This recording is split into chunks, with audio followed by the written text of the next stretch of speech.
Chapter 26. Outside the rain had stopped and the clouds had gone away, and the sky was so clear it seemed like I could see every star ever made. I walked all the way back to Gloria Dump's yard. I could see back there and looked at her mistake tree. The bottles were quiet. There wasn't a breeze. So they were just hanging there. I looked at the tree and then I looked up at the sky. "Mama," I said, just like she was standing right beside me, "I know 10 things about you, and that's not enough. That's not near enough. But Daddy is going to tell me more. I know he will, now that he knows you're not coming back. He misses you and I miss you. But my heart doesn't feel empty anymore. It's full all the way up. I'll still think about you, I promise, but probably not as much as I did this summer." That's what I said that night underneath Gloria Dump's mistake tree. And after I was done saying it, I stood up, staring up at the sky, looking at all the constellations and planets. And then I remembered my own tree, the one Gloria had helped me plant. I hadn't looked at it for a long time. I went crawling around on my hands and knees, searching for it. And when I found it, I was surprised at how much it had grown. It was still small. It looked more like a plant than a tree, but the leaves and branches felt real strong and good and right. And I was down there on my knees when I heard a voice say, "Are you praying?" I looked up. It was Dunlap. "No, I'm not praying. I'm thinking," I said. He crossed his arms and looked down at me.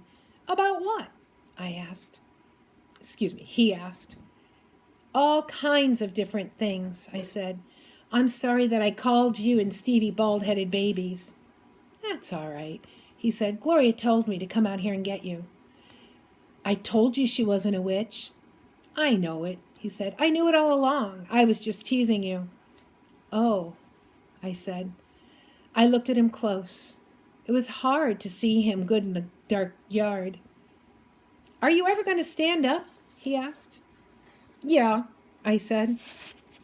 And then he surprised me. He did something I never in a million years thought a Dewberry boy would do.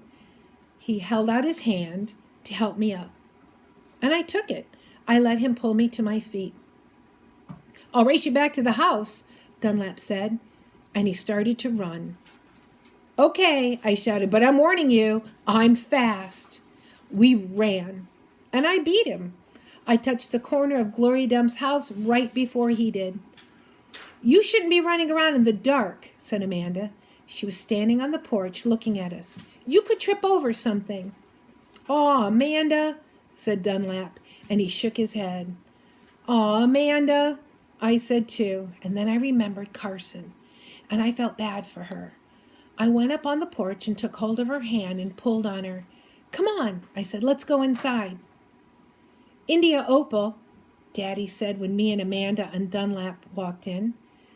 "Are you here to sing some songs with us?" "Yes, sir," I said, "only I don't know that many songs." "We'll teach you," he said. He smiled at me real big. It was a good thing to see. "That's right," said Gloria Dump. "We will." Sweetie Pie was still sitting in her lap, but her eyes were closed. "Care for a litmus lozenge?" Miss Franny asked, passing me the bowl. "Thank you," I told her. I took a litmus lozenge and unwrapped it and put it in my mouth. "Do you want a pickle?" Otis asked, holding up his big jar of pickles. "No, thank you," I said. "Not right now." When Dixie came out from underneath Gloria Dump's chair, he sat down next to me and leaned into me the same way I was leaning into my daddy. And Amanda stood right there beside me, and when I looked over at her, she didn't look pinch-faced at all to me. Dunlap cracked his knuckles and said, "Well, are we going to sing or what?" "Yeah," Stevie echoed. "Are we going to sing or what?" "Let's sing," said Sweetie Pie, opening her eyes and sitting up straight. "Let's sing for the dog." Otis laughed and strummed his guitar, and the flavor of the litmus lozenge opened in his mouth like a flower blooming, all sweet and sad. And then Otis and Gloria and Stevie and Miss Franny and Dunlap and Amanda and Sweetie Pie and my daddy all started to sing a song. And I listened careful so I could learn it right. It's a beautiful novel, one of my favorite books ever. That is the end of the last section. You have some assignments in your packet to do, and then there are several end of the novel activities along with the test. Please remember to use your book.